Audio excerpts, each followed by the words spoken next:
এটা নিয়ে আমি কথা বলি এবং আমার আলোচনার শুরুতে আমি সূরাতুল বাকারার 143 নম্বর আয়াত তেলাওয়াত করেছি, যেখানে আল্লাহ তাআলা বলছেন ওয়াকাযালিকা জাআলনাকুম উম্মাতান ওয়াসাতা লিতাকুনু শুহাদা আলান নাস। অনুরূপভাবে আমি তোমাদেরকে মধ্যমপন্থী জাতি বানিয়েছি বা মধ্যমপন্থী জাতি হিসেবে আবির্ভূত করেছি।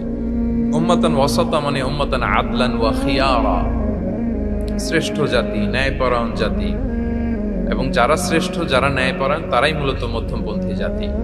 তো আল্লাহ তাআলা আমাদেরকে মধ্যমপন্থী জাতি বলেছেন। এই যে মধ্যম পন্থা আল ওয়াসাতিয়া, এটা ইসলামের অনেকগুলো অনন্য বৈশিষ্ট্যের মধ্যে থেকে একটি বৈশিষ্ট্য। বাট মাঝে মাঝে আমরা এই পন্থাটার কথা ভুলে যাই। ভুলে কি করি, অনেক সময় অনেক প্রান্তিক লেভেল থেকে কাজ করে ফেলি, চিন্তা করে ফেলি, অনেক সময় খুব বাড়াবাড়ি করে ফেলি, অনেক সময় ছাড়াছাড়ি করে ফেলি। বরং আমাদের থাকতে হবে মাঝামাঝি। তাহলে the first and foremost reminder today in this conference hall যে আমরা বাড়াবাড়িও করব না, ছাড়াছাড়িও করব না, আমরা মাঝামাঝি থাকব। কোথায় থাকব? জি, মাঝামাঝি, আল ওয়াসাতিয়া, যেটা শ্রেষ্ঠ এবং যেই মেথোডোলজির কথা কোরআন আমাদেরকে জানিয়েছে। আমি যদি এটাকে ইংরেজি করি ওয়াসাতিয়া, তাহলে ইংরেজি দাঁড়াবে এরকম যে the balanced nature of Islam. ইসলামের যে ভারসাম্যপূর্ণ যে নেচার, এটার নাম হচ্ছে মূলত আল ওয়াসাতিয়া। আপনি যদি খেয়াল করে দেখেন যে কিভাবে আমরা অন্যান্য জাতিগোষ্ঠীর তুলনায় মধ্যমপন্থী জাতি, তাহলে দেখবেন যে আমরা যদি সাইয়েদনা ঈসা আলাইহিস সালামের ব্যাপারে কথা বলি, জেসাস ক্রাইস্টের ব্যাপারে, তাহলে দেখেন ওনার ব্যাপারে ইহুদি নাসারারা কেউ বাড়াবাড়ি করেছে, কেউ ছাড়াছাড়ি করেছে। আমরা একেবারে মিডল ওয়েতে আছি। যেমন ঈসা আলাইহিস সালামের ব্যাপারে খ্রিস্টানরা কি বলে জানেন? তারা বলে ঈসা আলাইহিস সালাম হচ্ছে আল্লাহর সন্তান। নাউযুবিল্লাহি মিন যালিক। Jesus Christ is the son of God, গডের সন্তান। তাহলে দেখেন কতটা বাড়াবাড়ি করলো। ঈসা আলাইহিস সালামকে উঠাতে উঠাতে খোদার আসনে নিয়ে বসালো। বাড়াবাড়ি হয়ে গেল না এটা? তাহলে একদল খুব বাড়াবাড়ি করলো। এবার যদি ইহুদিদের কথা চিন্তা করি, ইহুদিরা কি বলে? ইহুদিরা একেবারে উল্টো। তারা বলে ঈসা আলাইহিস সালাম হচ্ছে ইবনু জিনা, মানে জারদ সন্তান। নাউযুবিল্লাহ। দেখেন তাদের প্রত্যেকের আকীদা শোনা মাত্রই আপনাদেরকে বলা লাগতেছে না যে নাউযুবিল্লাহ বলেন, আপনারা স্বতঃস্ফূর্ত ভাবেই বলতেছেন নাউযুবিল্লাহ। তার মানে একদল বাড়াবাড়ি করলো, একদল ছাড়াছাড়ি। একদল বলল তিনি আল্লাহর সন্তান বলে একেবারে আল্লাহর উপরে উঠাই ফেলছে। আরেক দল নামাতে নামাতে একেবারে পদদলিত করলো, বলল তিনি হচ্ছেন বাস্টার্ড, মানে ইবনু জিনা, জারদ সন্তান। নাউযুবিল্লাহ মিন যালিক। একদল নিয়ে গেল একেবারে উপরে, আরেক দল একেবারে নিচে। কিন্তু আমরা কি বলি দেখেন, আমরা বলি ঈসা আলাইহিস সালাম উনি হচ্ছেন আব্দুল্লাহি ওয়া রাসূলুহু, তিনি হচ্ছেন আল্লাহ তাআলার দাস বা বান্দা এবং আল্লাহর সম্মানিত রাসূল। দেখুন কতটা ব্যালেন্স এই আকীদা। আমরা আব্দুল্লাহ বলার মধ্য দিয়ে বেসিক্যালি নাসারাদেরকে রিফিউট করি, তাদের প্রতিবাদ করি আমরা যে তোমরা যে বলেছো আল্লাহর সন্তান না, ওইদিকে উঠানো যাবে না, নিচে নামায় নিয়ে আসো, উনি আব্দুল্লাহ, আল্লাহর দাস। আর রাসূলুহু, সম্মানিত রাসূল বলে আমরা বেসিক্যালি ইহুদিদেরকে রিফিউট করি, তাদের প্রতিবাদ করি। আমরা বলি যে না, তোমরা যে বলেছো উনি জারদ সন্তান না, ওনার সম্মানকে পদদলিত করা যাবে না, উপরে উঠাইতে হবে, উঠে রাসূল, সম্মানিত রাসূল। তাহলে নাসারাদের আকীদা থেকে আমরা নিচে নেমে আসলাম, ইহুদিদের আকীদা থেকে আমরা উপরের দিকে গেলাম। ফলে এটা কি হলো? ব্যালেন্স হলো, ভারসাম্যপূর্ণ হলো, মধ্যম পন্থা হলো। তো আশা করি মধ্যম পন্থার উদাহরণটা বুঝতে পেরেছেন। আরেকটা ছোট্ট উদাহরণ দেই। আমাদের বোনদের যখন পিরিয়ড চলে তখন নাসারারা কি করে দেখেন, খ্রিস্টানরা তারা সবকিছু করে, কোনো বাছ বিচার রাখে না। তখন এমনকি ফিজিক্যাল ইন্টিমেসিতেও যায়। যখন আমাদের বোনদের পিরিয়ড চলে তখন তারা ফিজিক্যাল ইন্টিমেসিতেও যায়, কোনো বাছ বিচার নাই। এটা হচ্ছে নাসারাদের অবস্থান। আর ইহুদিদের কি অবস্থান? এরা এই 5 দিন 7 দিন আমাদের বোনদের যখন পিরিয়ড চলে তখন তারা তাদের স্ত্রীদেরকে ধরবে না, ছোবে না, স্পর্শ করবে না, একসাথে বসবেও না। তাদের ঘরে আলাদা একটা স্পেশাল রুম রাখে, ওই রুমের ভিতরে, ওই ঘরের ভিতরে তাদের 5 দিন 7 দিন ওখানে কাটাইতে হয়। তোমরা আবার সুস্থ হলে তারপরে আসবে। দেখেন একদল খুব বাড়াবাড়ি করলো, আরেক দল ছাড়াছাড়ি করলো। কিন্তু আমাদের ইসলামে আমরা ব্যালেন্স, যে বোনদের যখন পিরিয়ড চলে হাজবেন্ড ওয়াইফ তখন স্বাভাবিক মেলামেশা, কথাবার্তা, ঘরের টুকিটাকি কাজ সবই করতে পারবে, ইল্লাল জিমা, যেটা আমরা ফিজিক্যাল ইন্টিমেসি বলি, ওইটা ছাড়া আমরা সবই করতে পারবো। তাহলে দেখেন এই দুইটা উদাহরণ আমি সামনে আনলাম এজন্য যে এই যে মানহাজুল ওয়াসাতিয়াতি ওয়াল ইতিদাল, মধ্যম পন্থার কথা আমরা যেটা বলি, যেটাকে দিয়ে আল্লাহ তাআলা আমাদেরকে সম্মানিত করেছেন যে ওয়াকাযালিকা জাআলনাকুম উম্মাতান ওয়াসাতা, তোমাদেরকে আমি মধ্যমপন্থী জাতি বানিয়েছি। তোমাদের মধ্যে বাড়াবাড়িও থাকবে না, ছাড়াছাড়িও থাকবে না, বরং আমরা হব মধ্যমপন্থী। আমরা কি হব? কি হব? তো প্রিয় ভাইরা, প্রথম কথা হচ্ছে আপনি যখন দাওয়া বলবেন তখন আমাকে মধ্যম পন্থা বলতেই হবে। আমরা যখন ইসলাম শিখবো, শিখাবো, ইসলাম বুঝবো, বুঝাবো, এই সব ক্ষেত্রে আমাদেরকে মধ্যম পন্থা অবলম্বন করতে হবে। আমাদের খেয়াল রাখতে হবে আমরা যেন এক্সট্রিম লাইনে না যাই, আবার খুব এক্সট্রা লিবারেল যেন না হয়ে যায়। আমরা যেন মধ্যমপন্থী একটা অবস্থানে থাকি। এবং দাওয়া দেওয়ার ক্ষেত্রে এটাই বলা হয়েছে, আল্লাহ তাআলা বলছেন উদউ ইলা সাবিলি রাব্বিকা বিল হিকমাতি ওয়াল মাউইদাতিল হাসানাতি ওয়াজাদিলহুম বিল্লাতি হিয়া আহসান। নবী, আপনি লোকদেরকে আল্লাহর পথে ডাকুন বিল হিকমা, প্রজ্ঞার সাথে, সুন্দর সুন্দর উপদেশ সহকারে, এবং কখনো তর্ক বিতর্কে জড়ানো লাগলে সেটা উত্তম ভাবে আপনাকে জড়াতে হবে। তার মানে এই যে ইসলাম বোঝার ক্ষেত্রে, প্রচারের ক্ষেত্রে মধ্যম পন্থার নীতি, যেটা প্রজ্ঞা বা সুন্দর উপদেশমালা দিয়ে দাওয়াত দেওয়া, এটাও মূলত মধ্যম পন্থারই বহিঃপ্রকাশ। আমরা যখন কোনো দাওয়া কাজ করব, অলওয়েজ মাথায় রাখতে হবে যে আমি বাড়াবাড়ি যেন না করি, আমি আবার ছাড়াছাড়িও যেন না করি, আমি যেন মাঝামাঝি থাকি। তো এই যে দাওয়া আমরা দিচ্ছি, দাওয়াটা কি? বেসিক্যালি এটা হচ্ছে একটা কমিউনিকেশন, রাইট? এই যে আমি কথা বলতেছি, আপনারা শুনতেছেন, ইমাম সাহেব খুতবা দিচ্ছেন, আমরা সেটা শুনি, স্ট্রিট দাওয়া হয়, বিভিন্ন রকম দাওয়া এখন হচ্ছে, এগুলো basically communication. And this communication should be full of wisdom and beautiful advice. এটাই মূলত আল ওয়াসাতিয়া, মানহাজুল ওয়াসাতিয়া, মধ্যম পন্থা। আমি যে বিশ্ববিদ্যালয় থেকে ব্যাচেলর করেছি, ওই বিশ্ববিদ্যালয়ের একটা স্লোগান আছে, মানহাজুল ওয়াসাতিয়াতি ওয়াল ইআতিদাল। ওনারা মধ্যম পন্থার কথা বলে। সো আমি যেহেতু এই বিশ্ববিদ্যালয় আল আজহারের গ্রাজুয়েট, আমি যেখানেই যাই একটু করে আমি এই আল ওয়াসাতিয়ার কথাটা বলি, প্রিয় ভাইরা। তো দাওয়া যেহেতু কমিউনিকেশন, আমরা ওরাল দাওয়া দিয়ে থাকি, কিন্তু বেসিকলি ওরাল দাওয়ার চেয়ে যেটা প্র্যাকটিক্যাল দাওয়া, থিওরিটিক্যাল দাওয়ার চেয়ে প্র্যাকটিক্যাল দাওয়াটা এটা বেশি ইফেক্টিভ, বেশি প্রোডাক্টিভ। আমরা যখন তাফসির মাহফিল করি, আমরা খুতবা দেই, আলোচনা করি, এটা থেকে তো মানুষ শিখে। কিন্তু আমি যদি আমার আচরণ দিয়ে কোনো একটা মেসেজ দিতে পারি, ওইটা মানুষের হৃদয়ে বেশি দাগ কাটে, বেশি মনে থাকে, খুব বেশি মনে থাকে। এটার সুযোগ আপনাদের বেশি। যেমন আমি যদি একটা কোরআনের আয়াতের কথা বলি, এটার খুব একটা মূল্যায়ন নাই, কারণ উনি হুজুর মানুষ, উনি তো কোরআনই বলবে। কিন্তু একজন ডক্টর যখন কোরআনের আয়াত বলে, তখন বলে দেখছো মাশাআল্লাহ, একজন ডক্টর, সে চিকিৎসা বিজ্ঞানে এত বড় এক্সপার্টিজের পর আবার কোরআনও জানে। ওই কথা কিন্তু আমিও বলছি, আমার দাম নাই। কিন্তু আপনাদেরকে কত সম্মানের চোখে দেখা হচ্ছে। আবার দেখেন, 5 ওয়াক্ত সালাত আদায় করা জামাতের সাথে, ফরজ সালাতগুলো, এটা তো মানে করতেই হবে, কম্পালসারি। এটা করে তো খুব বেশি ক্রেডিট নেওয়ার কিছু নাই, আমরা সবাই পড়ি। কিন্তু একজন ডাক্তার যখন নামাজ পড়ে, খেয়াল করে দেখবেন, একজন ডক্টর যখন চেম্বারে রোগীদেরকে রেখে বলে যে ওখানে যদি লেখা থাকে যে সালাতের সময় বিরতি থাকবে, বা বলা হয় যে এই ডাক্তার কিন্তু রুগী বসিয়ে রেখে নামাজটা পড়ে এসে আবার রুগী দেখা শুরু করে, এটা সবাই খুব পজিটিভলি নেয়। দেখো, এত ব্যস্ততার পরেও চাইলে এই সময় রুগী দেখতে পারতো, কিন্তু উনি নামাজ পড়েন। দেখেন, একই কোরআনের কথা আমিও বললাম, আপনিও বললেন, আপনার মর্যাদা কত বেশি। আমিও জামাতে নামাজ পড়ি, ইমামতি করাই, আর আপনি যে একটু তাড়াতাড়ি করে নামাজটা পড়ে চলে আসেন, এটাতে আপনার এপ্রিসিয়েশন কত বেশি।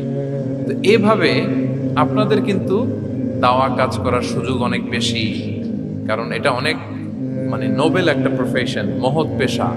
আপনারা জনগণকে সরাসরি সেবা দেওয়ার যে ব্যাপারটা, এটার সুযোগ আছে। যুদ্ধ বিধ্বস্ত আপনি আহতদেরকে সেবা দিতে পারেন, আগুনে পোড়া রোগীদেরকে সেবা দিতে পারেন, দুরারোগ্য ব্যাধি, তার আর যাওয়ার জায়গা নেই, আপনি সেবা দিতে পারতেছেন। যে কোনো রোগ বালাই, যে কোনো পরিস্থিতিতে যখন একজন মানুষ অসুস্থ হয়, তখন আপনি সেবা দিচ্ছেন, তখন তার মনটা কিন্তু খুব নরম থাকে, তার মধ্যে একটা অসহায়ত্ব কাজ করে। ওই একটা অসহায় মানুষ, তার মনটা খুব নরম, ওই রকম একটা সিচুয়েশনে তারা আপনাদের দ্বারস্থ হয়।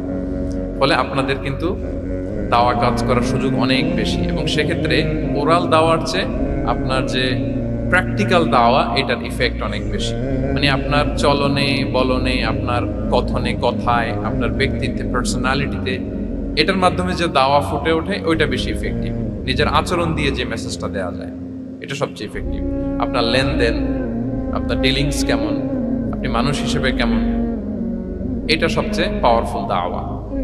উমরে ফারুক রাদিয়াল্লাহু তাআলা আনহু, উনি ওনার ছাত্রদেরকে প্রায় বলতেন উমরে ফারুক রাদিয়াল্লাহু তাআলা উনি বলতেন যে কুনু দুআতান ইলাল্লাহি ওয়া আনতুম সামিতুন, যে তোমরা আল্লাহর রাস্তায় দাওয়াতি কাজে বের হয়ে যাও এমন অবস্থায় যে তোমরা চুপচাপ। তো ছাত্ররা বলতো দাওয়াতি কাজও করতে বলতেছেন আবার চুপচাপও থাকতে বলতেছেন, এটা আবার কিভাবে দাওয়াত দিব? তো উমর ফারুক রাদিয়াল্লাহু তাআলা বলতেন বি আখলাকিকুম, তোমাদের আখলাক দিয়ে দাওয়াত দাও। আখলাক দিয়ে দাওয়াত দেওয়া যায় না? বলেন তো, আখলাক দিয়ে দাওয়াত দেওয়া যায় কি যায় না? যায়। এই আখলাক দিয়ে যে দাওয়াত, এটা অনেক পাওয়ারফুল। 10টা তাফসীর মাহফিল করে আমি এটা করতে পারবো না। আপনি আপনার আখলাক দিয়ে, আপনার ব্যক্তিত্ব দিয়ে, আপনার লেনদেন, এগুলো দিয়ে আপনি যে দাওয়াটা দিতে পারবেন, অন্য অনেক কিছু দিয়ে সেটা হবে না। এজন্য ওমর ফারুক বলতেন কুনু দুআতান ইলাল্লাহি ওয়া আনতুম সামিতুন, আল্লাহর রাস্তায় দায়ী হয়ে বের হও কিন্তু চুপচাপ। কিভাবে? বলে বি আখলাকিকুম, তোমাদের আখলাক দিয়ে। এটা বেশি পাওয়ারফুল। এবং রাসূল সাল্লাল্লাহু আলাইহি ওয়াসাল্লামের ব্যাপারে যখন জিজ্ঞেস করা হতো আম্মা জান আয়েশা রাদিয়াল্লাহু তাআলা আনহাকে যে রাসূল সাল্লাল্লাহু আলাইহি ওয়াসাল্লামের আচরণ কেমন ছিল, তখন আম্মা জান আয়েশা বলতেন যে কানা খুলুকুহু আল কোরআন, কোরআনই ছিল রাসূল সাল্লাল্লাহু আলাইহি ওয়াসাল্লামের চরিত্র। পুরো কোরআনে 30 পারায় থিওরিটিক্যালি যা বলা আছে রাসূল সাল্লাল্লাহু আলাইহি ওয়াসাল্লামের জীবনীতে প্র্যাকটিক্যালি সেটা দেখানো আছে। তো আম্মা জান আয়েশা বলতেন কানা খুলুকুহু আল কোরআন, রাসূল সাল্লাল্লাহু আলাইহি ওয়াসাল্লামের চরিত্র ছিল কোরআন। ইনদামা রাসূলুল্লাহ সাল্লাল্লাহু আলাইহি ওয়াসাল্লাম ইয়ামশি আলাল আরদ কাআন্নাল কোরআন ইয়ামশি আলাইহি, রাসূল সাল্লাল্লাহু আলাইহি ওয়াসাল্লাম যখন মদিনার রাস্তা দিয়ে হেঁটে যেতেন, as if a living Quran is walking on the street, মনে হতো একটা জীবন্ত কোরআন রাস্তা দিয়ে হেঁটে হেঁটে যাচ্ছে। তো তাহলে we should try to be a living দাঈ, জীবন্ত দাঈ, প্র্যাকটিক্যাল দাঈ। এটা যদি আমরা হইতে পারি তাহলে অনেক বেশি ইম্প্যাক্ট করা যাবে সোসাইটিতে, অনেক ইনফ্লুয়েন্স করা যাবে। যেটা বললাম যে আমাদের সততা, আচরণ, ব্যক্তিত্ব, পার্সোনালিটি, এগুলো দিয়ে আমরা যে দাওয়াটা দিতে পারি, ওরাল দাওয়া, বক্তব্য দিয়ে, এটা অনেক সময় সম্ভব হয় না। এবং ডাক্তারদের জন্য এটা অনেক বড় একটা সুযোগ। তাহলে ইন্ট্রোডাক্টরি ডিসকাশনে আমি দুটা বিষয়ে কথা বললাম। এক হচ্ছে আমাদেরকে মধ্যমপন্থী হইতে হবে, মানহাজুল ওয়াসাতিয়া ওয়াল ই'তিদাল, 1 নম্বর। 2 নম্বর হচ্ছে লিভিং দাঈ হওয়ার চেষ্টা করতে হবে, এটা বেশি প্রোডাক্টিভ এন্ড ইফেক্টিভ। বুঝতে পেরেছেন সবাই? মাশাআল্লাহ। এবার চলুন যে রাসূল সাল্লাল্লাহু আলাইহি ওয়াসাল্লামের যে প্রফেটিক দাওয়া মেথোডোলজি, কিভাবে উনি দাওয়া কাজের আঞ্জাম দিতেন, সেখান থেকে আমাদের নেয়ার আধুনিক সময়ের এর প্রাসঙ্গিকতা কি আছে, আমি 10টা পয়েন্টে আজকের এই সেমিনারে কিছু কথা উপস্থাপনের চেষ্টা করব। ওমা তাওফীকি ইল্লা বিল্লাহ। 1 নাম্বার কথা হচ্ছে, আমরা যে দাওয়া দিব, এই দাওয়া language should be very soft and mild and very touching. দাওয়া ল্যাঙ্গুয়েজ হইতে হবে ভেরি সফট। সব সময় ইফ ইউ টক অ্যাবাউট দাওয়া, this language should be very soft and mild and touching. দাওয়ার কথা বললে হয়তো আপনি পলিটিক্স করেন, ওইটা আলাদা কথা। আপনি জেহাদের ময়দানে, ওইটা আলাদা কথা। আমি জেহাদ পলিটিক্স নিয়ে কথা বলতেছি না, আই এম টকিং অ্যাবাউট দাওয়া। যদি আপনি দাওয়া সেমিনারের কথা বলেন, যদি মেডিকেল দাওয়া সোসাইটি নাম দেন, দাওয়া বললে আমাকে বলতে হবে দাওয়ার language should be very soft and mild. আমরা এটা অনেক সময় ভুল করে ফেলি, এটা করা যাবে না। কারণ আপনি হৃদয় থেকে যদি কোনো কথা বলেন, এটা শ্রোতার হৃদয়ে যে টাচ করে। আল্লাহর হাবিব সাল্লাল্লাহু আলাইহি ওয়াসাল্লামের কথাগুলো নিয়ে এত আলোচনা, বিশ্লেষণ, কথাগুলো এত অ্যাপিলিং কেন, এত আবেদনময় কেন? এর কারণ হচ্ছে রাসূল সাল্লাল্লাহু আলাইহি ওয়াসাল্লাম যা বলেছেন তিনি হৃদয় থেকে বলেছেন। হৃদয় থেকে কথা বেরোলে এটা শ্রোতার হৃদয়ে যে টাচ করে। একটা ছোট্ট আয়াত আমি তেলাওয়াত করি, সূরা তাহার। আল্লাহ তাআলা বলছেন ফাকুলা লাহু কাওলান লাইকিনা লাআল্লাহু ইয়াতাযাক্কারু আও ইয়াখশা। আল্লাহ তাআলা মূসা আলাইহিস সালাম এবং হারুন আলাইহিস সালাম, ওনাদের দুইজনকে বলছেন যে তোমরা দুই ভাই মিলে যাও ফেরাউনের কাছে, যে দাওয়াত দাও এবং কোমল ভাষায় দাওয়াত দাও। কি ভাষায়? কোমল ভাষায় দাওয়াত দাও। কাওলান লাইকিনা, use very soft and mild language, very touchy language. Soft এবং কোমল ভাষায় দাওয়াত দাও কাকে? পৃথিবীর সবচেয়ে বড় সন্ত্রাস, তাই না? হ্যাঁ, দুর্ধর্ষ সন্ত্রাস, খোদাদ্রোহী, তারপর সীমা লঙ্ঘনকারী। আপনি যত নেগেটিভ যা বলবেন সব যাবে ওর সাথে। ফিরআউন লাআল্লাহু ইয়াতাযাক্কারু আও ইয়াখশা, হয়তো সে উপদেশ গ্রহণ করবে অথবা তার হৃদয়ে ভয়ের উদ্রেক হতে পারে। হয়তো তোমরা soft and mild language use করবা, মুসা এবং হারুন কোমল ভাষায় যে তোমরা দাওয়াত দিবা। আচ্ছা, কার ব্যাপারে আল্লাহ বললেন, কাকে দাওয়াত দিতে বললেন? সবাই বলেন তো নামটা। ফিরআউন। আচ্ছা, ফেরাউনের ক্ষেত্রে আল্লাহ তাআলা বললেন যে soft and mild language use করো, নরম ভাষা। আমাকে উত্তর দেন, আমাদের কারেন্ট সময় আমরা যাদেরকে জালিম বলি, যাদেরকে খারাপ বলি, ফাসিক বলি, পাপাচারী, ধরেন যে আমার মতে বা আপনাদের মতে যে সবচেয়ে খারাপ, পাপাচারী, জালিম, ওই জালিমটা কি ফেরাউনের চেয়ে বড় জালিম? আমাদের চোখে যে জাহান্নামী, যে নিকৃষ্ট, খারাপ, পাপী যাকে আমি মনে করি, যদিও এরকম মনে করার সুযোগ আমাদের নাই, কে জান্নাতি কে জাহান্নামী এটা ডিসাইড করবে কে? আল্লাহ তাআলা। কিন্তু আমাদের চোখে যে পাপী, যে ভুল করেছে, যে জালিম, ওই জালিমগুলো, খারাপ লোকগুলো কি ফেরাউনের চেয়ে বেশি খারাপ ছিল? ছিল?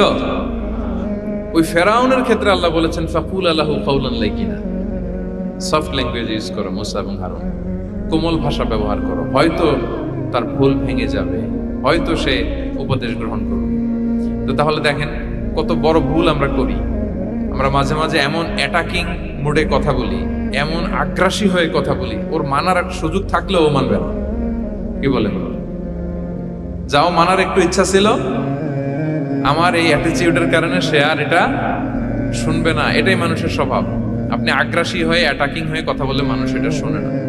তাহলে দাওয়ার প্রফিটিক 1 নম্বর মেথোডোলজি হচ্ছে দাওয়ার ল্যাঙ্গুয়েজ হইতে হবে very soft and very mild. আল্লাহ তাআলা সূরাতু আলে ইমরানে বলছেন ফাবিমা রাহমাতিন মিনাল্লাহি লিনতা লাহুম ওয়ালাউ কুনতা ফাদ্দান গালিযাল কলবি লানফাদ্দু মিন হাওলিক। নবী হে, আল্লাহর অনুগ্রহে, আল্লাহর রহমতে আপনি কোমল ভাষী হয়েছেন। আপনি কোমল ভাষী না হয়ে যদি রূঢ় ভাষী হতেন তাহলে মানুষজন আপনার কাছ থেকে ভেগে ভেগে পালাতো। কিন্তু আমরা দেখতাম যে সাহাবারা রাসূল সাল্লাল্লাহু আলাইহি ওয়াসাল্লামের কাছে শুধু জড়ো হইতে চেত, দেখা করতে চেত, রাসূলকে ঘিরে রাখতো, এত পছন্দ করতো রাসূল সাল্লাল্লাহু আলাইহি ওয়াসাল্লামের কোমল আচরণের কারণে। ইভেন ফ্যামিলিতে কোনো সমস্যা হলে অনেক সাহাবারা বলতেন ফ্যামিলির সাথে সমস্যা হলেও তারা রাসূলের কাছে চলে আসতো। এমনকি কারো পেটে ক্ষুধা লাগলেও তারা রাসূলের দরবারে চলে আসতো। তারা বলতো রাসূল সাল্লাল্লাহু আলাইহি ওয়াসাল্লামের চেহারার দিকে তাকালেই আমাদের ক্ষুধা মিটে যেত। কি কোমল ভাষী ছিলেন, কত সুন্দর সফট ল্যাঙ্গুয়েজ রাসূল সাল্লাল্লাহু আলাইহি ওয়াসাল্লাম ইউজ করেছেন। রাসূল সাল্লাল্লাহু আলাইহি ওয়াসাল্লাম কখনো যে কঠোর ভাষায় কথা বলতেন না তা না, মাঝে মাঝে বলতেন, কিন্তু বেশিরভাগ ওনার দাওয়া ছিল সফট এন্ড মাইল্ড। মাঝে মাঝে প্রেক্ষাপটের আলোকে রাসূল সাল্লাল্লাহু আলাইহি ওয়াসাল্লাম অনেক সময় তেজস্বী জ্বালাময়ী ভাষণ দিতেন, মনে হতো ব্যাটালিয়নকে কমান্ড করছেন। এটা মাঝে মাঝে চেহারা লাল হয়ে যেত, গড়গড় করতেন যুদ্ধের আগে। কিন্তু রেগুলার বেসিসে রাসূল সাল্লাল্লাহু আলাইহি ওয়াসাল্লাম খুব কোমল ভাষায় কথা বলতেন। তাহলে 1 নম্বরে যেটা জানলাম, যদি আপনি দাওয়া মেন্টালিটি, দাওয়া মোডে থাকতে চান, আপনার ভাষা হতে হবে শক্ত না নরম? সফট হইতে হবে, কোমল। কারোর প্রতি আগ্রাসী হয়ে যেন আমরা কথা না বলি, অ্যাটাকিং মোডে যেন না বলি, বললেও শুনবে না। এটাই মানুষের নেচার, সফট ল্যাঙ্গুয়েজে বলতে হয়। ফেরাউনকে যদি বলা হয় ওর সাথে ভালোভাবে বলো, তো আমাদের আশেপাশে যারা আছে এরা তো আরো এদেরকে সম্মান দিয়ে নরম করে বলা উচিত। কি বলেন? জি, 1 নম্বর গেল। 2 নম্বর হচ্ছে দাওয়াকে ফলপ্রসূ করতে হলে রাসূল সাল্লাল্লাহু আলাইহি ওয়াসাল্লাম যেটা করতেন, শ্রোতাদের অনেক সময় মনোযোগ আকর্ষণের জন্য উনি অনেক ধরনের টুলস, অনেক ধরনের জিনিস তিনি ব্যবহার করতেন। যেমন একটা পদ্ধতি রাসূল সাল্লাল্লাহু আলাইহি ওয়াসাল্লামের ছিল, রাসূল সাল্লাল্লাহু আলাইহি ওয়াসাল্লাম মানুষের আকর্ষণ বৃদ্ধির জন্য মাঝে মাঝে প্রশ্ন ছুড়ে দিতেন অডিয়েন্সকে, drawing attention of the listener by throwing questions. Question throw করার মাধ্যমে অ্যাটেনশন গ্রো করতেন। হাদিসে এরকম অনেক উদাহরণ পাওয়া যায়। একটা ছোট্ট হাদিস শেয়ার করি, সহিহ মুসলিমে এসেছে। রাসূল সাল্লাল্লাহু আলাইহি ওয়াসাল্লাম একবার সাহাবাদেরকে বললেন, ইন্না মিনাশ শাজারি শাজারাতান লা ইয়াসকুতু ওয়ারাকুহা মাসালুহা মাসালুল মুসলিম। রাসূল সাল্লাল্লাহু আলাইহি ওয়াসাল্লাম জিজ্ঞেস করলেন, তোমরা কি কেউ বলতে পারবা বৃক্ষরাজির মধ্যে একটা বৃক্ষ আছে, গাছের মধ্যে একটা গাছ আছে যেই গাছের কখনো পাতা ঝরে না, ওই গাছের পাতা কখনো ঝরে না। এর দৃষ্টান্ত হচ্ছে মুসলিমের দৃষ্টান্তের মতো। বলতো ফাহাদ্দিসুনি মা হিয়া, বলতো ওই গাছটা কি? কে বলতে পারো? আপনারা তো সব একেবারে পেরে গেছেন। তো সাহাবারা ওই দিন কেউ বলতে পারেন নাই। কারণ কি জানেন? একে তো আমরা জানি হাদিস স্টাডি করার কারণে। হাদিস স্টাডি না করলে তো আমরা বলতে পারতাম না, আমাদের দেশে তো খেজুর গাছও তো হয় না। তো ওনারা কেউ বলতে পারে না। এর কারণ হচ্ছে তারা ভাবছিল প্রশ্ন যেহেতু করছে এটা যেন তেন প্রশ্ন, এটা কঠিন কোনো গাছের একটা নাম বলতে হবে। তো বাড়ির পাশে যে খেজুর গাছ, মদিনার অলিতে গলিতে যে খেজুর গাছ ভর্তি, এই দিকে আর ওনাদের অ্যাটেনশন যায় না। ওনারা চলে গেছে মরুভূমিতে, ইয়ামানে, তারপর একেবারে ডেজার্টের মাঝখানে কি কি ক্যাকটাস, গুলমলতা, কি কি গাছ আছে ওগুলো আওড়াচ্ছে মনে মনে। ভাবতেছে যে খেজুর গাছের কথা তো রাসূল সাল্লাল্লাহু আলাইহি ওয়াসাল্লাম আমাদের জিজ্ঞেস করার কথা না, এ তো আমাদের গাছ, বাড়ির পাশের গাছ। কেউই আর বলতে পারে নাই। এরপর রাসূল সাল্লাল্লাহু আলাইহি ওয়াসাল্লাম যখন দেখলেন সবাই অপারগ, রাসূল সাল্লাল্লাহু আলাইহি ওয়াসাল্লাম বললেন, ইন্নাহা আন-নাখলা, এটা হচ্ছে খেজুর গাছ, ডেট প্লান্ট। তো আব্দুল্লাহ ইবনে উমর রাদিয়াল্লাহু তাআলা আনহু বাড়িতে যাওয়ার পরে ওমরে ফারুককে তার বাবাকে বললেন যে বাবা, আজকে যে রাসূল সাল্লাল্লাহু আলাইহি ওয়াসাল্লাম প্রশ্ন ছুড়ে দিলেন, আপনারা যে কেউ পারলেন না, উত্তরটা কিন্তু আমি পারতাম।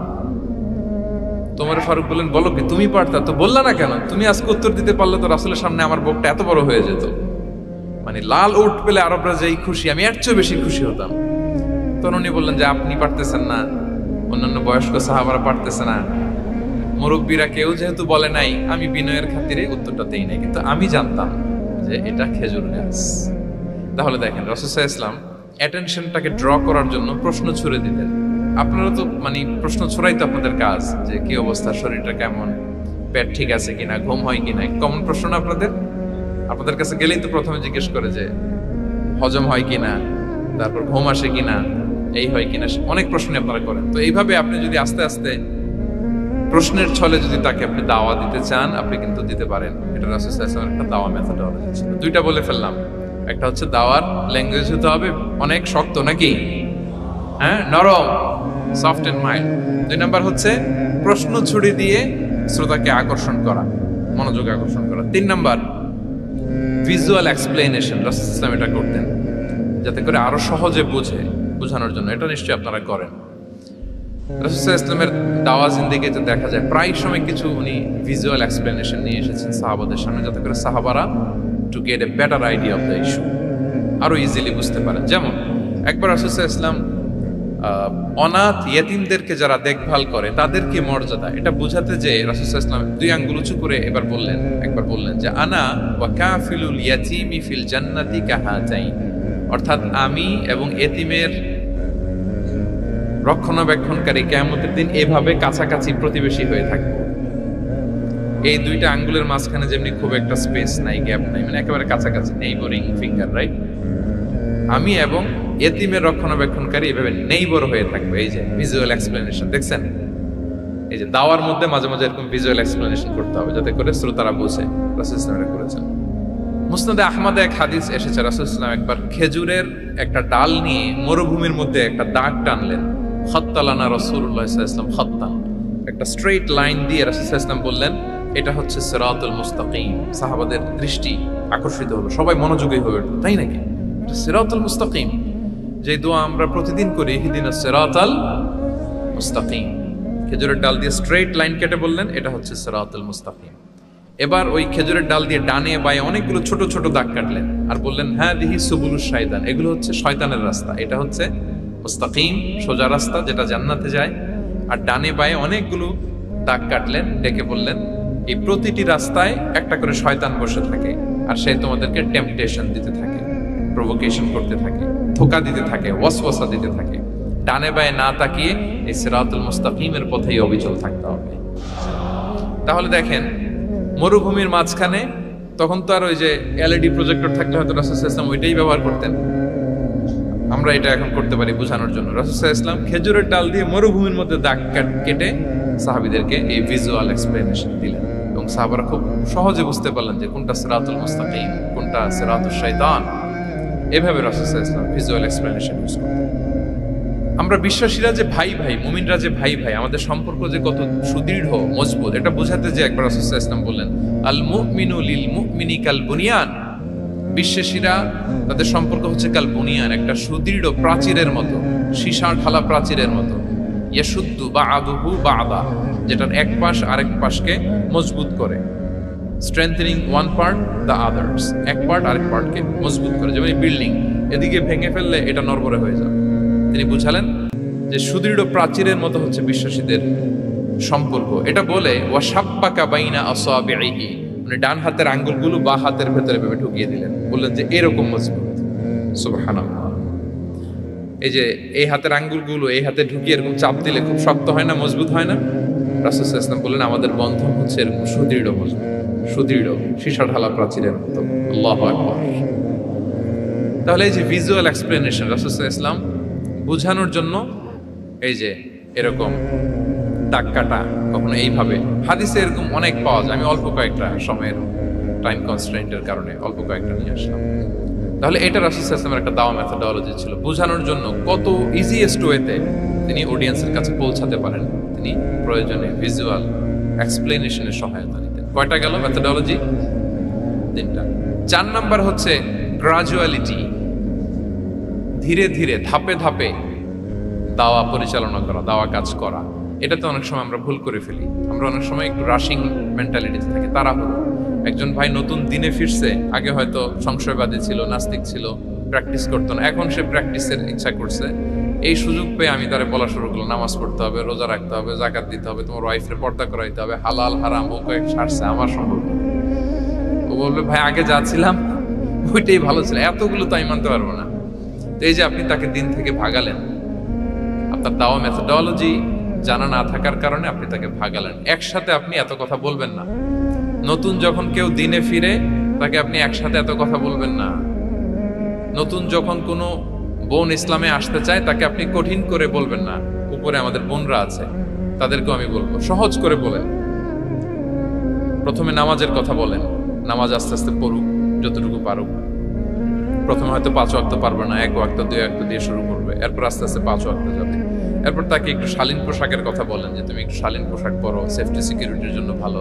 সেটাতে অভ্যস্ত হলে তাকে হেজাবের দাওয়াত দিবেন আপনি, হেজাবে অভ্যস্ত হলে নেকাবের দাওয়াত দিবেন আপনি। এইভাবে গ্রাজুয়ালিটি, ধাপে ধাপে, একসাথেই কঠিন করে দিনকে উপস্থাপন করা যাবে না। দাওয়া is a gradual process, gradually যাইতে হবে। Beginning with the most important issue first, তারপর যেটা ইম্পর্টেন্ট, তারপর যেটা ইম্পর্টেন্ট, ধাপে ধাপে আপনি তাকে বলবেন। আপনারা নিশ্চয়ই সবাই মদ হারাম হওয়ার যে স্টেপগুলো আছে জানেন না? কয়বারে হারাম হয়েছে? 3 বারে। ওয়াসআলুনাকা আনিল খামরি ওয়াল মাইসির কুল ফীহিমা ইসমুন কাবীরুন ওয়া মানাফিউ লিন-নাস ওয়া ইসমুহুমা আকবারু মিন নাফিহিমা। প্রথমে বললেন মদে কিছু উপকার আছে, কিন্তু এটার গুনাহ বেশি, ক্ষতি বেশি, কিন্তু সামান্য উপকার আছে। তো মানুষ সচেতন হয়ে গেল যে না, এটা কিন্তু গুনাহ আছে, ক্ষতি আছে, সাবধান হইতে হবে। মদ খাওয়া কমায় দিল। আচ্ছা, এরপর বলা হলো ওয়ালা তাকরাবুস সালাতা ওয়া আনতুম সুকারা, মাতাল হয়ে মদ খাওয়া অবস্থায় নামাজে যেও না। কারণ কোন এক সাহাবী নামাজে এমন ভাবে তেলাওয়াত করলেন, অর্থ চেঞ্জ হয়ে গেল। ফলে দিনে 5 বার মদ খাওয়া যাবে না। এই আয়াত দিয়ে তো তাই বোঝা যায়, তাই না? 5 বারের জন্য যখন সাবধান হয়ে গেল, আরো তারা অভ্যস্ত হয়ে গেল।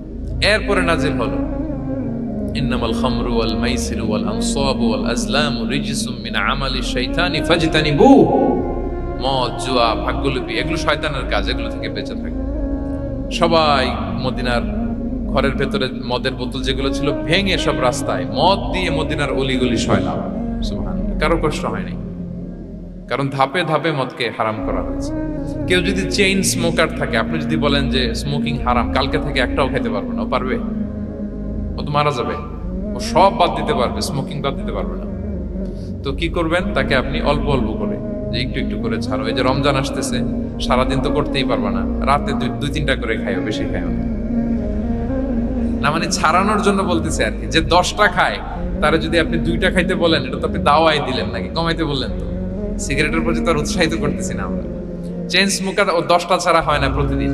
তো এই রমজানে আপনি তারা বললেন যে সারাদিন তো তুমি না খেয়ে থাকবা, রাতে 1টা 2টা বা 3টা গেল।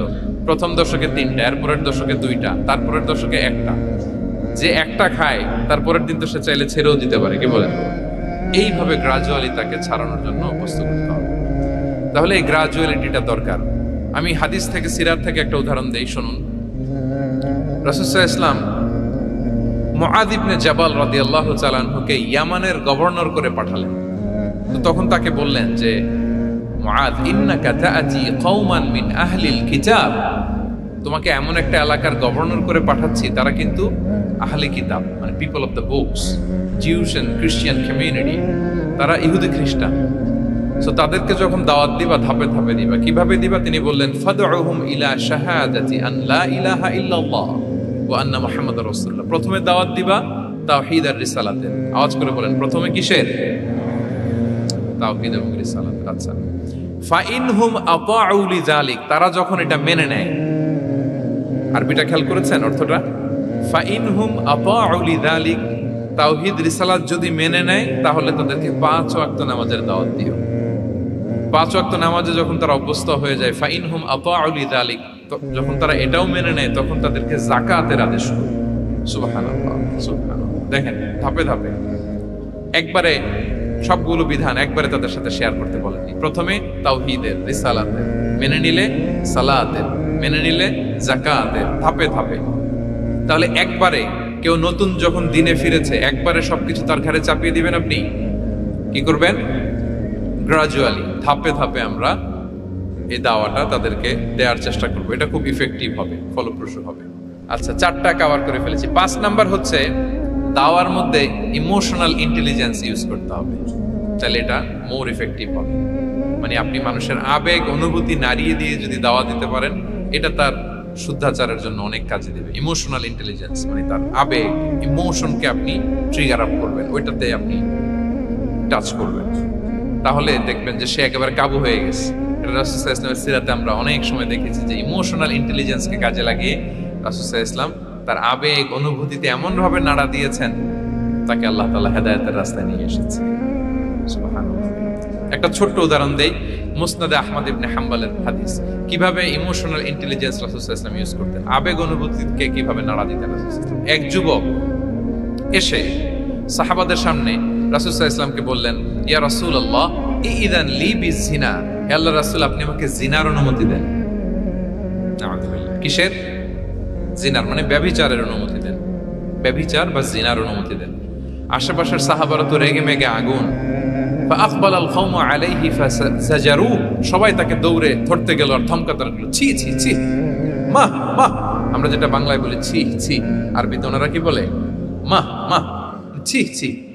কি বলো তুমি? লজ্জা শরমের মাথা খেয়ে তুমি রাসূলুল্লাহর দরবারে এসে বলতেছে, হে আল্লাহর রাসূল আপনি জিনার অনুমতি দেন। যে রাসূল আল্লাহর পক্ষ থেকে বাণী শোনায়, ওয়ালা তাকরাবুজ জিনা, তোমরা ব্যভিচারের নিকটবর্তীও হয়ো না, আর তুমি সেই নবীর কাছে এসে আবদার করতেছো জিনার অনুমতি দেন। তারা যখন তেরে আসলো এই যুবকের দিকে, রাসূল সাল্লাল্লাহু আলাইহি ওয়াসাল্লাম তাদেরকে থামালেন, বললেন যে তোমরা থামো, যুবককে ডেকে আনো আমার কাছে। যুবককে নিয়ে আসা হলো। রাসূল সাল্লাল্লাহু আলাইহি ওয়াসাল্লাম তাকে পরম আদরে কাছে টেনে নিলেন। এবার তাকে জিজ্ঞেস করলেন, তুমি জিনার অনুমতি চাও না? বলে যে ইয়া রাসূলুল্লাহ জি, জিনার অনুমতি চাই। তখন রাসূল সাল্লাল্লাহু আলাইহি ওয়াসাল্লাম বললেন, তুমি আমাকে উত্তর দাও তো, তুমি বলো তো যে আতুহিব্বুহু লিউম্মিক, তুমি কি পছন্দ করবে যে কোনো পরপুরুষ তোমার মায়ের সাথে এই জিনাটা করুক? তোমার এটা ভালো লাগবে? সে বলে, লা ইয়া রাসূলুল্লাহ, না, কখনো না, আমার মায়ের সাথে কেউ এই পাপাচারে লিপ্ত হবে, এটা কোনো মানুষ মেনে নেবে না। আমি কেন, কেউ মেনে নেবে না। তারপর রাসূল সাল্লাল্লাহু আলাইহি ওয়াসাল্লাম তাকে বললেন, আতুহিব্বুহু লিবনাতিক, তুমি তোমার কলিজার টুকরা সন্তান, কন্যা সন্তানের সাথে, তোমার কন্যার সাথে কেউ এই পাপ কাজটা করুক, এটা তুমি মেনে নিবে, এটা তুমি পছন্দ করো? সে বলল, লা ইয়া রাসূলুল্লাহ, হে আল্লাহর রাসূল কোশ্চিন কালো না, কখনো মানবো না, আমার মেয়ের সাথে কেউ এই কাজ করবে আমি কখনো মানবো না। রাসূল সাল্লাল্লাহু আলাইহি ওয়াসাল্লাম আবার তাকে প্রশ্নবাণে জর্জরিত করতে লাগলেন, আবার বললেন, আতুহিব্বুহু লিউখতিক, তুমি কি তোমার প্রিয় বোনের সাথে কেউ এটা করুক, এই পাপাচারে লিপ্ত হোক, জিনা করুক, পছন্দ করবে? তোমার বোনকে কেউ এরকম করবে, অপমান করবে, এটা চাইবে তুমি? বলে, কখনো না, লা ইয়া রাসূলুল্লাহ, কখনো না, কেউই তো পছন্দ করবে না এটা। তখন রাসূল সাল্লাল্লাহু আলাইহি ওয়াসাল্লাম বললেন, তুমি যার সাথে জিনার অনুমতি চাইছো সে তো কারো না কারো মা, কারো না কারো মেয়ে, কারো না কারো বোন, তুমি এভাবে কেন ভাবতে পারো না? সুবহানাল্লাহ। এই কথা বলার পরে তো সে একেবারে ইমোশনালি এমন ড্যামেজ হয়েছে, লজ্জায় কাচুমাচু হয়ে মাথা নিচু করে দাঁড়াইছে।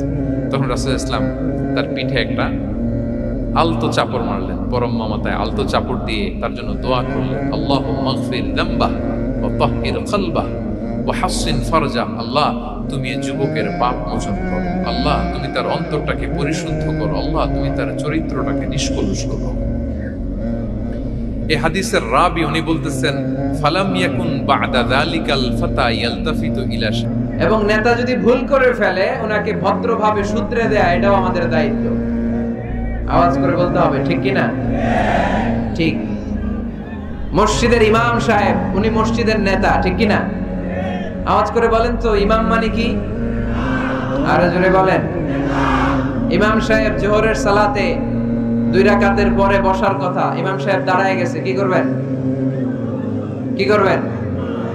ইদা নাবা আহাদুকুম শাইউন ফি সালাতিকুম ফালিয়ুসাব্বিহ, পিছন থেকে আমরা সুবহানাল্লাহ পড়বো, ঠিক কি না? যদি বাংলাদেশে আমরা কি পড়ে ফেলি? আল্লাহু আকবার পড়ে ফেলি, এতে কাজ হয়ে যায়, কাজ হয়ে যায়। ইমাম সাহেব বুঝতে পারে যে সামথিং গানা রং, কোনো কিছু ঝামেলা হচ্ছে, ভুল হয়েছে, উনি শুধরে যায়, কিন্তু আসলে পড়তে হবে সুবহানাল্লাহ। তাসবিহু লিররিজাল ওয়া তাসফিহু লিন-নিসা। ইমাম ভুল করছে, পুরুষরা ধরতে পারলে পড়বে সুবহানাল্লাহ।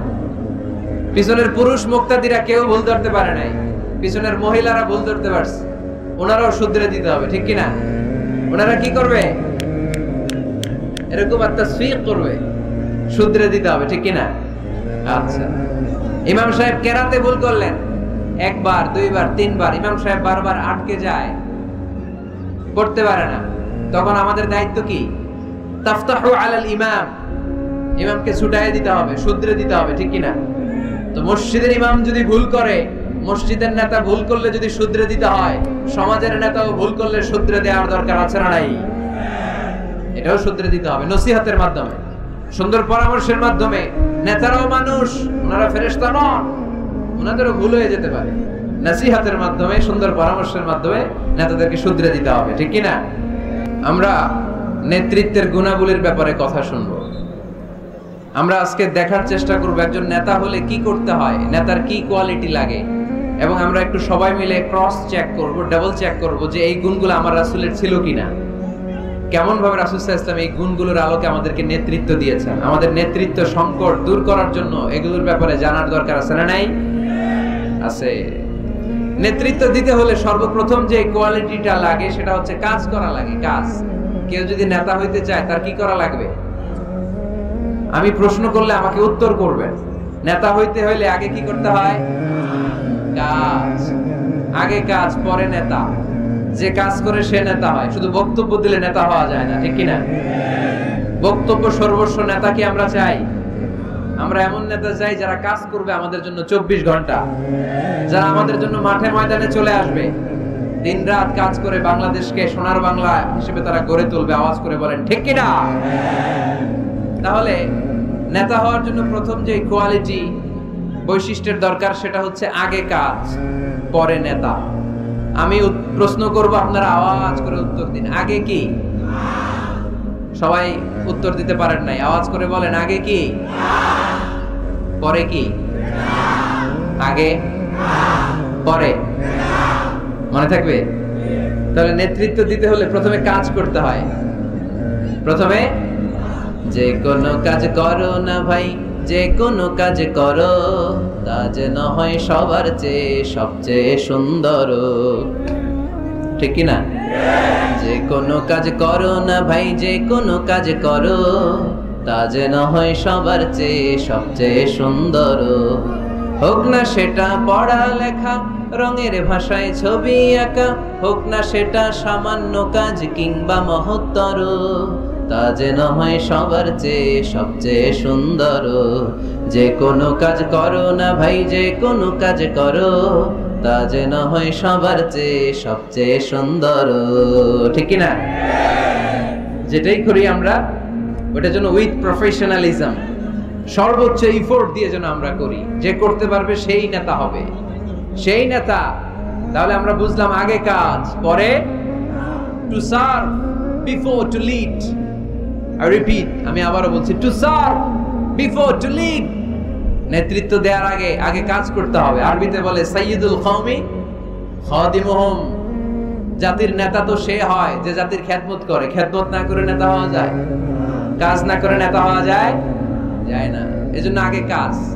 বক্তব্য দিলে চলবে না, ওই নেতা আমরা মানি না। কাজ করে দেখেন আপনি আমাদেরকে। জনগণের জন্য কাজ করেন, দেশের জন্য কাজ করেন, মাটি ও মানুষের জন্য কাজ করেন, then you are our leader। তখন আপনি আমাদের নেতা, আপনার স্থান আমাদের হৃদয়, ঠিক কিনা? এবার আসলে আমরা দেখি যে আল্লাহ রাসূল সাল্লাল্লাহু আলাইহি সাল্লাম উনি কাজ করতেন কিনা, উনি কাজ করতেন কিনা, নাকি উনি বসে থাকতেন আর বক্তব্য দিতেন? দেখার দরকার আছে না নাই? শুরুতেই আমরা বলেছি আমরা দেখব লিডারশিপের যে কোয়ালিটি গুলো, এগুলো আল্লাহর হাবিবের জীবনে পাওয়া যায় কিনা কোরআন সুন্নাহর আলোকে আমরা ক্রস চেক করব ইনশাআল্লাহ। পড়েন। আল্লাহর হাবিবের কাছে কোরআনের প্রথম 5 আয়াত নাজিল হলো। আল্লাহর হাবিবের বয়স তখন 40 বছর। ইকরা বিসমি রাব্বিকাল্লাযী খালাক, খালাকাল ইনসানা মিন আলাক, ইকরা ওয়া রাব্বুকাল আকরাম, আল্লাযী আল্লামা বিল কলম, আল্লামাল ইনসানা মা লাম ইয়ালাম। এই 5টা আয়াত নাজিল হওয়ার পরে বিশ্বনবী ভয় পেয়ে গেলেন। বিশ্বনবীর গায়ে জ্বর চলে আসলো, অন্তর কাঁপতে লাগলো। ভয় পেয়ে বিশ্বনবী আম্মা জান খাদিজাতুল কুবরা তাহেরা রাদিয়াল্লাহু তাআলা আনহার কাছে আসলেন। এসে বললেন, খাদিজা জাম্মিলুনি জাম্মিলুনি, ও খাদিজা, এমন এমন ঘটনা 5টি আয়াত কোরআনের এইমাত্র আমার কাছে হেরা পর্বতে নাজিল হয়েছে, আমার মনে হয় আমি বাঁচবো না, আমারে তোমরা কম্বল চাপা দাও। কি চাপা দাও? কি চাপা দাও? কম্বল চাপা দাও। জাম্মিলুনি, আমার কম্বল দিয়ে চাপ দিয়ে ধরো, আমার শীত লাগে, আমার ভয় লাগে, মনে হয় আমি বাঁচবো না। আম্মা জান খাদিজা বললেন, আল্লাহি লা ইউখজিকাল্লাহু আবাদা, ও মুহাম্মদ, আপনি ভয় পাবেন না, কখনোই আল্লাহ আপনারে অপদস্থ করবে না, কারণ ইন্নাকা লা তাসিলুর রাহিমা, ও মুহাম্মদ, নিশ্চয় আপনি আত্মীয়তার সম্পর্ক বজায় রাখেন, ওয়া তাসদুকুল হাদিসা, সব সময় সত্য কথা বলেন, ওয়া তাহমিলুল কাল্লা, আপনি মানুষের বোঝা বইয়ে দেন, ওয়া তাকসিবুল মা'দুমা, যার টাকা পয়সা নাই তারে আপনি রোজগার করে দেন, ওয়া তাকরিউদ দাইফা, আপনি সব সময় মেহমানদারি করতে পছন্দ করেন, ওয়া তুঈনু আলা নাওয়াইবিল হক, সত্য যেখানে বিপন্ন সেখানে আপনি সত্যের বীর সৈনিক হয়ে দাঁড়িয়ে যান। কে বলতেছে? স্ত্রী। কে বলে? স্ত্রী। কার ব্যাপারে বলে? হাজবেন্ডের ব্যাপারে বলে। প্রিয় ভাইরা, মনে রাখবেন, কারো ব্যাপারে সঠিক তথ্য যদি পেতে চান, বড় সাহেবের ব্যাপারে বড় সাহেবের ড্রাইভারের কাছ থেকে খোঁজ নিয়ে, বড় সাহেবের ঘরের কাজের বুয়ার কাছ থেকে একটু খোঁজ নিয়ে, বড় সাহেবের বাড়ির দারোয়ান থেকে একটু খোঁজ নিয়ে, আর বড় সাহেবের বউয়ের কাছ থেকেও খোঁজ নিয়ে। এই 4টা সোর্স থেকে যদি আপনি বড় সাহেবের ইনফরমেশন নেন, সব আসল ইনফরমেশন বেরিয়ে আসবে। চিল্লায় বলেন ঠিক কিনা? আল্লাহর হাবিব সাল্লাল্লাহু আলাইহি ওয়াসাল্লামের স্ত্রী আম্মা জান খাদিজাতুল কুবরা তাহেরা রাদিয়াল্লাহু তাআলা আনহা বললেন, আল্লাহি লা ইউখজিকাল্লাহু আবাদা, মুহাম্মদ, আপনি ভয় পাবেন না, আপনি ভয় পাবেন না, আল্লাহর শপথ, আমার তো এই আত্মবিশ্বাস আছে, আল্লাহ কখনো আপনারে অপদস্থ করবে না, কারণ আপনি আত্মীয়তার সম্পর্ক বজায় রাখেন, সব সময় সত্য কথা বলেন, আপনি সব সময় সত্য বলেন। মানুষ বোঝা টানতে পারে না, তাদের বোঝা আপনি টেনে মাথায় দিয়ে দেন। সুবহানাল্লাহ পড়বেন না? তাকসিবুল মা'দুম, যার উপার্জনের কিচ্ছু নাই, টাকা পয়সা নাই, তারে আপনি উপার্জন করে দেন। আপনি টাকা জমায় মানুষের মধ্যে দান করেন। আগে আপনি ছাগল চড়াতেন, অল্প কিছু টাকা পয়সা পেতেন, এরপরে আমার ব্যবসায় স্টাফ হিসেবে আসলেন, আরো কিছু টাকা পয়সা পেলেন। এগুলো আমি দেখেছি আপনি দেদারস মানুষের জন্য খরচ করে ফেলেন। যা টাকা পয়সা আছে এগুলো আপনি মেহমানদারিতে খরচ করেন, আর যেখানে সত্য বিপন্ন সেখানে আপনি লড়াকু সৈনিক হয়ে দাঁড়িয়ে যান। 6টা গুণের কথা বললেন। সুবহানাল্লাহ পড়েন। প্রিয় ভাইরা, একটু চিন্তা করেন, তখনও উনি নবী হয় নাই, নবী যে হবেন এটা জানতেনই না। আল্লাহর ইলমে তিনি নবী, কিন্তু অফিশিয়ালি নবী হয়েছেন তিনি পৃথিবীতে 40 বছর বয়সে, ঠিক কিনা? তার মানে নবী হওয়ার আগেই, অফিশিয়ালি কোরআন আসার আগেই, অফিশিয়ালি নবুয়ত পাওয়ার আগেই আমার বিশ্বনবী জনকল্যাণমূলক কাজ শুরু করে দিয়েছিলেন। চিল্লায় বলতে হবে ঠিক কিনা? নেতা হন নাই, কিন্তু কাজ শুরু হয়ে গেছে। His mission is there, his vision is there, his work is there. নবী হন নাই, ওহী আসে নাই, কিন্তু কাজ বন্ধ ছিল। কথা কন, কাজ ঠিকই চলেছে। সেই ছোট্টবেলা থেকে তিনি দানবীর, ছোট্টবেলা থেকে মেহমান খাওয়াতে পছন্দ করেন, ছোট্টবেলা থেকে কখনো মিথ্যা বলেন না, ছোট্টবেলা থেকে আত্মীয়দের খোঁজ খবর নেন, সেই ছোটবেলা থেকে ইয়াং বয়স থেকেই সত্য যেখানে বিপন্ন সেখানে তিনি লড়াকু সৈনিক হয়ে দাঁড়িয়ে যান। তার মানে আগে নবী কাজ করছেন, পরে নেতৃত্ব আসছে। কথা বুঝি নাই? আগে কি? চিল্লায় বলতে হবে আগে কি? নেতা হতে যাদের শখ, আগে কাজ করো, আগে পরিশ্রম করো, আগে জনগণের সেবা করেন, জনকল্যাণমূলক কাজের সাথে নিজেকে সম্পৃক্ত করেন। নেতৃত্ব আপনার হাতে এমনিতেই ধরা দিবে। আগে কাজ, পরে ক্ষমতা, ঠিক কিনা? তাহলে লিডারশিপ কোয়ালিটির প্রথম যে কোয়ালিটিটা আজকের এই আলোচনা থেকে আমরা জানলাম, যে নেতা হতে হলে you have to serve first, then you will be the leader. আগে আপনাকে সার্ভিস দিতে হবে, খেদমত করতে হবে। নেতৃত্বের লোভ নিয়ে বসে থাকা যাবে না, আগে কাজ। নেতা হই আর না হই, কাজ আমার চলবে। মাই মিশন ইজ দেয়ার। কোনো অপশক্তি, কোনো কিছুই আমার কাজকে থামায় ফেলতে পারবে না। চিল্লায় বলেন ঠিক কিনা? আগে কাজ, পরে নেতা, ঠিক কিনা? প্রথম পয়েন্টটা বুঝতে পারছেন? নেতা হইতে হলে প্রথমে কি করতে হয়? আওয়াজ করে বলেন, আগে কি, পরে। মাশাআল্লাহ, এই তো বুঝতে পারছেন। নেতা হওয়ার 2 নাম্বার কোয়ালিটি হচ্ছে you have to overcome the challenges and you have to face the trials. আপনাকে চ্যালেঞ্জ মোকাবেলা করার ক্ষমতা থাকতে হবে, বাধা বিপত্তি ডিঙিয়ে সামনে যাওয়ার ক্ষমতা থাকতে হবে, তাইলে আপনি নেতা। নেতা যদি দুর্বল চিত্তের হয়, এটা কি নেতা না খেতা? হ্যাঁ, নেতা হইতে হলে আপনাকে চ্যালেঞ্জ মোকাবেলা করতে জানতে হবে। পাহাড় সম চ্যালেঞ্জ, আপনি এটাকে ডিঙ্গিয়ে চলে যেতে হবে। কোনো কিছু তাকে নাড়ায় না, সে অনড়। কোনো কিছুতে সে টলে না, সে অটল, সে নেতা। ঠিক কিনা? এজন্য আল্লাহ বললেন ওয়াইদ বিজালা ইব্রাহিম রাব্বুহু বিকালিমাতিন ফাতাম্মাহুন্না ক্বালা ইন্নী জাঈলুকা লিন-নাসি ইমামা। ও নবী, স্মরণ করেন সে সময়ের কথা যখন আমি ইব্রাহিমকে অনেকগুলো পরীক্ষা করেছিলাম। প্রতিটা পরীক্ষায় ইব্রাহিম সফলতার সাথে উত্তীর্ণ হয়েছে, আর এই কারণে ইব্রাহিমকে ফলাফল স্বরূপ আমি জানিয়ে দিলাম, ইব্রাহিম ইন্নী জাঈলুকা লিন-নাসি ইমামা, আমি তোমাকে গোটা বিশ্বের মানুষের ইমাম বানায়া দিলাম, নেতা বানায়া দিলাম। ইন্নী জাঈলুকা লিন-নাসি ইমামা।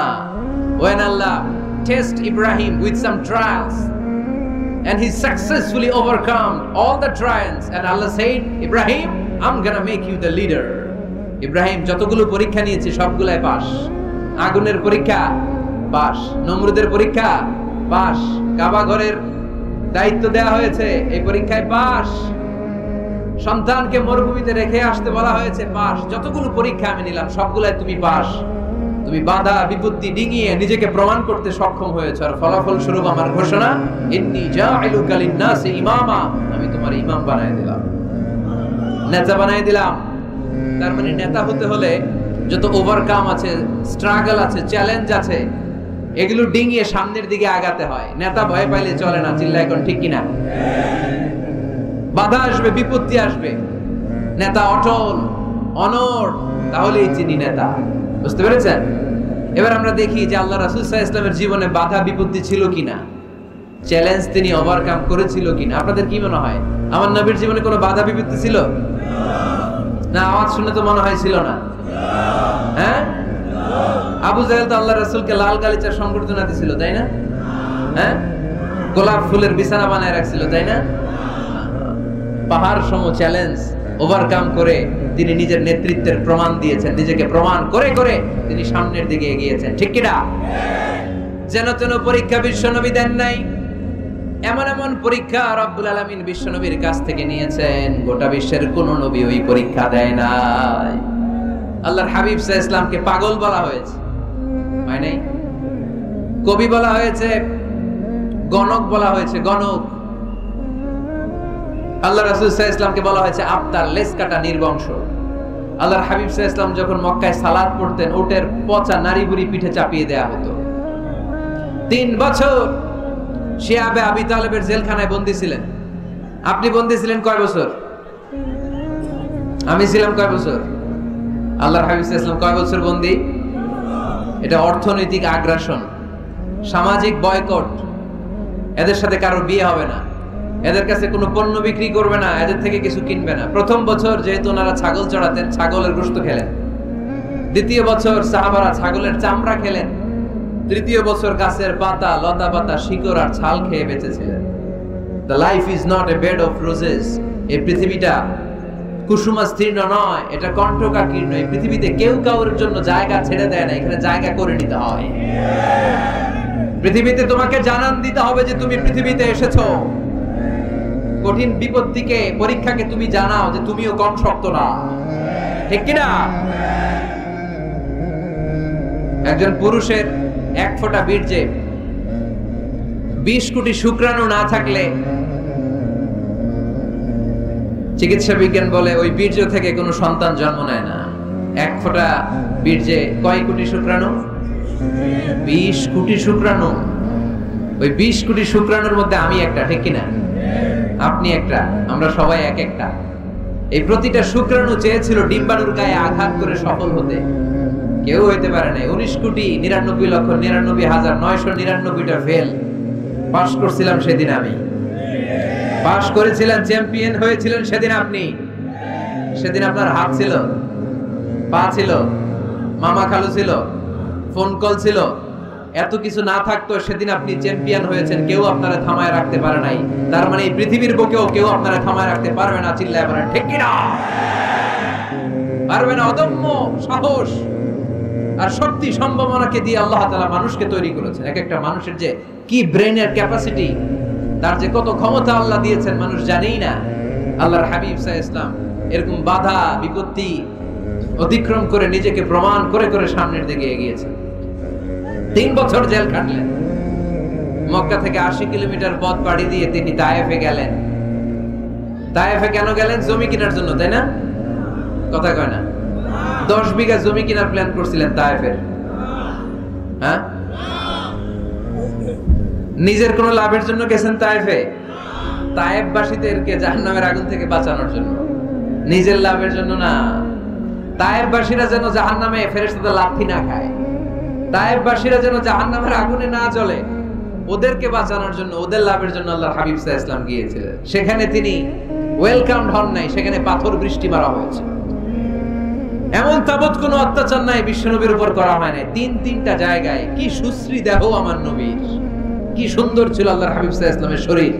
তিনি বলতেন আনা মালিহুন ওয়া আখি ইউসুফ সাবিহুন, আমি লাবণ্যময় সুন্দর, আমার ভাই ইউসুফ সাদা সুন্দর। মিলহুন থেকে মালিহ, মিলহুন মানে লবণ, লবণ থেকে লাবণ্যময়। আমি লাবণ্যময় সুন্দর, আমার ভাই ইউসুফ সাদা সুন্দর। এই সুন্দর মানুষটার দেহে পাথর মারা হয়েছে। Can you imagine that? আপনি কি কল্পনা করতে পারেন? 3টা জায়গায় বিশ্বনবীকে আক্রান্ত করা হয়েছে, রক্তের বন্যা বইয়ে গিয়েছিল। আওয়াজ করে বলেন ঠিক কি না? খেয়ে না খেয়ে দিন প্রচারের কাজে নিজেকে দিয়েছো বিলিয়ে, তায়েফের কাফিরেরা চিনল না সে আলো, দুষ্ট ছেলেদের পিছু দিল লেলিয়ে। পাথরের আঘাতে ক্ষত বিক্ষত হয়ে সারা শরীর থেকে রক্ত ঝরে। এ রাসূল তোমাকে ভুলি আমি কেমন করে, এ রাসূল তোমাকে ভুলি আমি কেমন করে। ঠিক কি না? তায়েফের ছেলেরা রক্তাক্ত করেছিল সেদিন আমার নবীকে। বিশ্বনবী অটল, অনড়, মন খারাপ করেননি, সবর ইখতিয়ার করেছেন, মাফ করে দিয়েছেন। নিজ এলাকা থেকে চলে যেতে বাধ্য করা হয়েছে, হিজরত করলেন মক্কা থেকে মদিনায়। আহা, মক্কাকে এত ভালোবাসতেন বিষ্ণু ঈসা ইসলাম, হিজরতের রাতে বারবার মক্কার দিকে তাকায়, বারবার তাকায়, চোখের পানি ছাড়ে আর বলে মক্কা তো আহাব্বুল বিলাদ ইলাইয়া, মক্কা আমার কাছে সবচেয়ে প্রিয় নগরী, প্রিয় শহর। লাউলা উখরিজতু লামা খরাজতু, আমার যদি জোর করে মক্কা থেকে তাড়িয়ে দেয়া না হতো আমি জীবনও মক্কা ছেড়ে কোথাও যেতাম না। নিজ এলাকা ছেড়ে চলে গেলেন। খাইবারে খাবারের মধ্যে বিষ মিশিয়ে দেয়া হতো, জানেন ঘটনা? এক ইহুদি নারী দাওয়াত দিয়েছে বিশ্বনবীকে। বিষ্ণু ঈসা ইসলাম দাওয়াত পেলে ফিরাতেন না, তিনি গেলেন। খাসির গোশত খেতে পছন্দ করতেন, খাসির গোশতের মধ্যে পয়জন মিক্স করে দেয়া হলো, বিষ। এই বিষের ব্যথায় তিনি আজীবন কষ্ট পেয়েছেন। এতেকালের আগে তিনি বলেছিলেন, ওই যে খায়বারের যুদ্ধে যে ব্যথাটা আমি পেয়েছি বিষের কারণে, ওই ব্যথা আজকে আমার আবার উঠেছে। এজন্য আমার নবীর মৃত্যুটা ছিল শাহাদাতের মৃত্যু। তাকে বিষ্ণু ঈসা ইসলামকে বিষ খাইয়ে এই দুনিয়া থেকে বিদায় করানো হয়েছে। স্বাভাবিক মৃত্যু ছিল না বিশ্ব নবীর, ওই বিষের ব্যথায় তিনি মৃত্যুর আগে কাতরাচ্ছিলেন। ব্ল্যাক ম্যাজিক করা হয়েছে, 6 মাস অসুস্থ। লাবিদ ইবনুল আসাম, ইহুদিদের মিত্র, বিশ্ব নবীরে ব্ল্যাক ম্যাজিক করেছে। ব্ল্যাক ম্যাজিক চিনেন না? বান মারে না এলাকায়, নরসিংদীতে আছে, কি বলে এটারে, কি কয়? হ্যাঁ, কি মারে? বান মারে, জাদুটোনা, এগুলো করেন আপনারা? এগুলো করেন না। আল্লাহর হাবিব সাল্লাল্লাহু আলাইহি ওয়াসাল্লামকে 6 মাস ব্ল্যাক ম্যাজিক করে রাখা হলো। তার মানে অত্যাচার, অনাচার, পরীক্ষার, বাধা বিপত্তির এমন কোনোটা নাই যেটা বিশ্বনবী অতিক্রম করে নাই। ঠিক কিনা? তার মানে যিনি নেতা হবেন তাকে পরীক্ষা দিয়ে নেতা হতে হবে, বাধা বিপত্তি এগিয়ে সামনে যেতে হবে, তা না হলে তিনি নেতা হতে পারবে। তার সবগুলা গুণ বিশ্বনবী সাল্লাল্লাহু আলাইহি ওয়াসাল্লামের মধ্যে ছিল। আলহামদুলিল্লাহ পড়েন। নেতা হওয়ার জন্য 3 নম্বর যে কোয়ালিটি লাগে সেটা হচ্ছে এলোকোয়েন্স, বাকবিতা। বক্তব্য দিতে জানা লাগে, বক্তব্যে পারঙ্গমতা থাকা চাই, ফাসাহাত, বালাগাত জানা চাই। নেতা যদি ভাষণ দিতে না পারে এটা কি নেতা? কথা কয় না, এটা নেতা? এজন্য নেতা হইতে হইলে কি করা লাগে? ভাষণ দিতে জানা লাগে, দেখবেন যত বড় নেতা তত চমৎকার তার ভাষণ। আমাদের এদেশের স্বাধীনতার স্থপতি বঙ্গবন্ধু শেখ মুজিবুর রহমানের সেই ৭ই মার্চের রেস কোর্সের ভাষণ মনে আছে? এবারের সংগ্রাম মুক্তির সংগ্রাম, এবারের সংগ্রাম এখনো কানে বাজে, ঠিক কিনা? যতদিন বাংলাদেশ থাকবে ততদিন এই ভাষণ থাকবে কি থাকবে না? তাহলে নেতা হইতে হইলে এরকম ভাষণ জানা লাগে। বারাক ওবামার নাম শুনছেন? কথা কয় না, শুনছেন? শুনছেন? এই লোকটাও চমৎকার ভাষণ দিতে জানতো। যে এলাকায় যাইতো ওই এলাকা ধরে ডাক দিত, লোকজন খুশি হয়ে যাইত। নির্বাচনে জিতে প্রথমে উনি গেল শিকাগো সিটিতে, আমেরিকা একটা শহর আছে শিকাগোতে, বিশাল বড় অ্যাসেম্বলি। উনি ভাষণ শুরু করলেন এভাবে, হ্যালো শিকাগো, মানে পুরো শিকাগো শহরটার একটা ডাক দিলেন। শিকাগোর লোক তো আনন্দে আটখান হয়ে কাই, খুশি। তার মানে নেতাকে ভাষণ দিতে জানতে হয়, কথা বলতে না জানলে নেতা হইতে পারে? কথা বলেন। বক্তব্যে পারঙ্গমতা থাকা চাই, অসাধারণ বক্তব্য দেওয়ার ক্ষমতা থাকা চাই। এবার আসুন দেখি বিষ্ণু ইসা ইসলামের এটা ছিল কি ছিল না? আল্লাহর হাবিব সাল্লাল্লাহু আলাইহি ওয়াসাল্লামের বক্তব্য দেওয়ার গুণাবলী ছিল কি ছিল না? সহিহ মুসলিমের বর্ণনা, আল্লাহর হাবিব সাল্লাল্লাহু আলাইহি ওয়াসাল্লাম বলেন, উতিতু জাওয়ামিউল কালিম, আমাকে আল্লাহ তাআলা জাওয়ামিউল কালিম দিয়েছে। মানে আমি এমন কথা বলি, কথাগুলো ছোট কিন্তু এর আবেদন অনেক বড়। আমি কথা বলি অল্প কিন্তু এটার impact in the heart of people, in the heart of the listener, যারা শুনে তাদের হৃদয়ে এটার প্রভাব অনেক বেশি। আমার কথাগুলো concise in wording but comprehensive in meaning, বলি কম অর্থ বেশি। হাজার লাইন ব্যাখ্যা করো, আমার কথাকে ব্যাখ্যা শেষ করা যায় না। চিল্লায় বলেন ঠিক কি না? তিনি জাওয়ামিউল কালিম জানতেন, এত সুন্দর পরিষ্কার পরিচ্ছন্ন আরবি ভাষায় তিনি কথা বলতেন। আবার আম্মা জান বলেন, সেই বুখারীর বর্ণনা, আল্লাহর হাবিব সাল্লাল্লাহু আলাইহি ওয়াসাল্লাম যখন বক্তব্য রাখতেন, লাউ আদাহুল আদুল আহসাহু, কেউ যদি চাইতো আল্লাহর হাবিব সাল্লাল্লাহু আলাইহি ওয়াসাল্লাম বক্তব্যে কয়টা বাক্য বলেছেন, কয়টা শব্দ বলেছেন, কয়টা বর্ণ ব্যবহার করেছেন, চাইলে প্রতিটা বাক্য আর শব্দ হাতে গোনা যেত। সুবহানাল্লাহ নাই? এত সুন্দর পরিচ্ছন্ন আরবিতে তিনি বক্তব্য করতেন, কথা বলতেন। লাউ আদাহুল আদুল আহসাহু, কেউ চাইলে গুনতে পারতো যে রাসূল সাল্লাল্লাহু আলাইহি ওয়াসাল্লাম ওনার ভাষণে কয়টা বাক্য বলেছেন, ওনার এই বক্তব্যে তিনি কয়টা শব্দ ব্যবহার করেছেন, চাইলেই গুনা যেত। সুবহানাল্লাহ পড়েন। আল্লাহর হাবিব সাল্লাল্লাহু আলাইহি ওয়াসাল্লাম যখন বর্ণনা করতেন, বুখারীর বর্ণনা, আ'আদাহা সালাসান, গুরুত্বপূর্ণ কোনো কথা বললে এটা 3 বার রিপিট করতেন, হাত্তা তুফহামা আনহু, যাতে এটা সহজে বোঝা যায়। গুরুত্বপূর্ণ কথা বলার সময় কয়বার বলতেন? আল্লাহর হাবিব সাল্লাল্লাহু আলাইহি ওয়াসাল্লাম একবার তাকওয়ার ওয়াজ করছিলেন আর বলছিলেন, আত-তাকওয়া হা হুনা, আত-তাকওয়া হা হুনা, আত-তাকওয়া হা হুনা, ওয়া ইউশিরু ইলা সাদরিহি 3 মাররাত, তাকওয়া এখানে, তাকওয়া এখানে, তাকওয়া এখানে বলে তিনি অন্তরের দিকে 3 বার ইঙ্গিত করেছেন। সুবহানাল্লাহ পড়বেন না? তাকওয়া থাকে কোন জায়গায়? কোথায়? নাকি আল্লাহর হাবিব বলছেন আত-তাকওয়া হা হুনা, আত-তাকওয়া হা হুনা, আত-তাকওয়া হা হুনা, কি বলছেন? আত-তাকওয়া হা হুনা, তাকওয়া থাকে হৃদয়ে। তার মানে গুরুত্বপূর্ণ কথা বলার সময় আল্লাহর হাবিব সাল্লাল্লাহু আলাইহি ওয়াসাল্লাম 3 বার রিপিট করতেন। সুবহানাল্লাহ পড়েন। এরপর আম্মা জান আয়েশা রাদিয়াল্লাহু তাআলা আনহা বর্ণনা করেন,